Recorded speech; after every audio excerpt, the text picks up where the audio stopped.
தேடி வந்தேன்னு போன அப்படின்னா தேடி வந்தேன். சரி, எப்போ வந்தேன்? 8 மணி நேரம் ஆச்சு ஏறி வந்த. நீ எப்போ வந்த?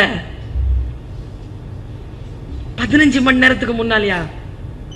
15 நாளைக்கு முன்னாலியா? சாப்பிட்டியா சார்? தூங்குனியா சார்? எதுக்கு சார் வந்த?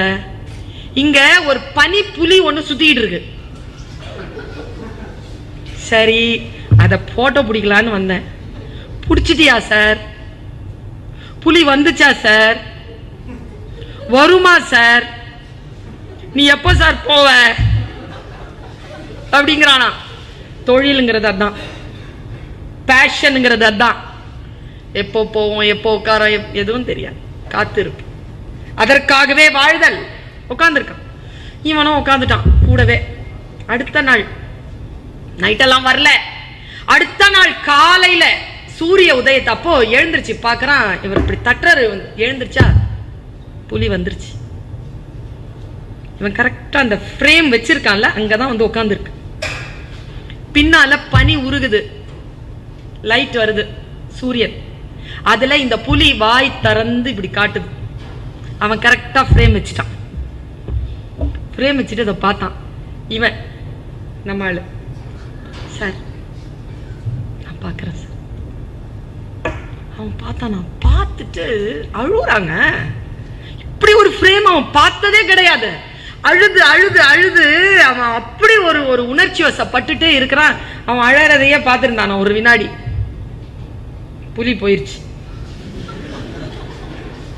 இவன் படம் பிடிக்கல. இவன் கடந்து வேதனையில கில்ட் ஆயிட்டான். பெரிய கில்ட்டி. சார் என்னால தானே சார் உங்க தவங்கலைஞ்சு போச்சு, அது மறுபடியும் வருமா சார்? போயிருச்சே சார், நீங்க பிடிக்கலையே சார். சார் சாரி சார், நான் தான் சார் டிஸ்டர்ப் பண்ணிட்டேன், சாரி சார். அது யார் லெஜெண்டுங்கிறதுக்கு அர்த்தம் பாருங்க. உங்க ஃபீல்டில் நீங்க உங்களால இருக்க முடியுமான்னு பாருங்க. என்னால முடிஞ்ச அளவுல நான் இருக்கிறேன், முடிஞ்ச அளவுல இருக்க பாருங்க. சொன்னானா வேணும்ட்டு தான்ப்பா எடுக்கல. வேணும்ட்டு எடுக்கலையா? ஏன் சார்? அவர் தந்த பதில் நீ பார்த்துட்டல. என்ன பதில் தெரியுமா? அது என் கண்கள் பார்த்த காட்சியை மட்டும்தான் இந்த உலகம் புகைப்படமாக பார்க்குமே தவிர வேறு ஒருவன் கண்ணில் பட்ட ஒரு காட்சி என் புகைப்படம் அல்ல என்று நினைக்கக்கூடிய லெஜெண்ட். நம்முடைய விஷயம் சொல்லிட்டு ஒரு விஷயத்துல கொண்டு வந்து அப்படி சிக்னேச்சர் போட்டுறணும் பிள்ளைகளா. அந்த சிக்னேச்சர் நம்முடைய சிக்னேச்சரா தான் இருக்கணும். போல செய்தல் கூட யாரும் பண்ண முடியாது, பண்ணனாலும் தெரிஞ்சிடணும். இந்த விஷயங்கள் வந்து சேர்கிறதா? உனக்கு எந்த துறையாக வேண்டுமானாலும் இரு. என்ன சொன்னாரு இப்ப அவரு? கருணாகரன் சார் சொன்னாரு, நீங்க எது செஞ்சாலும் அதை வந்து ஃபுல்லா செய்யுங்க. நான் வந்து டீ கடை வச்சிருந்தாலும் நான் புகழ் பெற்றிருப்பேன்னு சொன்னார்ல. ஒரு ஃபேமஸ் கோட் சொல்லவா? எனக்கு மிகுந்த பிடித்தமான ஒரு பேச்சாளருங்க மார்ட்டின் லூதர் கிங் ஜூனியர். உங்களுடைய போய் யூடியூப்ல பாருங்க. ஐ ஹாவ் a dream அப்படின்னு பேசியிருப்பார். பேசிக்கிட்டே இருக்கும்போது ஷார்ட் பண்ணிட்டாங்க அவரை. என்ன பேச்சுங்க அது? அதுல சொல்லுவாரு, ஏ அடிமைப்பட்டு இருக்கக்கூடிய என் சகோதரனே, நீ தெரு பெருக்குகிறாயா? நீ தெரு பெருக்குகின்ற பொழுதும் உன் துடைப்பத்தை எப்படி எடு தெரியுமா? பீத்தோவன் ஒரு இசைக்கருவியை வாசிப்பது போல் நீ அந்த தெருவை பெருக்குவாயாக. அவ்வளவு பேஷனா பண்ணுப்பா ஒரு வேலையை, அவ்வளவு பேஷனா பண்ணு. அது பெயினாவே பண்ணாது, அது பெயின் கிடையாது.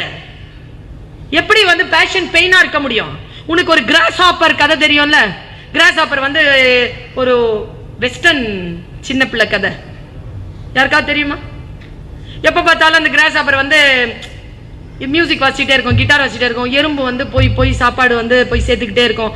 மழை காலம் வந்துடும், இதுக்கு பசிக்கும், இது எங்கேயும் போய் பார்க்கும், இருக்காது. அப்போ எறும்பு சொல்லும், ஒழுங்கு மரியாதையா வேலை செஞ்சு இருந்தா இப்ப சாப்பாடு கிடைச்சிருக்கோம்ல, மரியாதையா அந்த கிட்டாரை குடு வாங்கி வச்சுக்கிட்டு இது கொடுக்கும், சோறு கொடுக்கும். சோறு சாப்பிட்டே உட்காந்துருக்கும். வெயில் காலம் ஆரம்பிச்சிடும். ஒழ அப்படின்னு உடனே தெருவில் போய் போய் எல்லாத்தையும் அது மாதிரியே போய் சாப்பாடு கொடுத்துட்டே இருக்கும் இந்த கிராஸ் ஹாப்பர். இதோட கதை முடிஞ்சது தெரியுமா? அடுத்த கதை நான் சொல்றேன். இந்த கிராஸ் ஹாப்பர் என்ன பண்ணுச்சு? ரோட்ல போய்கிட்டே இருக்கும் பொழுது அதால முடியல, அது என்ன பண்ணுச்சு, இங்க பாரு, சோத்தை தூக்கி சுமந்துட்டு போறது உன் வேலை, என் வேலை அது இல்ல, என்னால அதெல்லாம் பண்ண முடியாது, மரியாதையா என் கிட்டாரை திருப்பி கொடு. கிட்டாரை வாங்கிக்கிச்சு. வாங்கிட்டு போய் அது பாட்டுக்கு வாசிக்க ஆரம்பிச்சிருச்சு.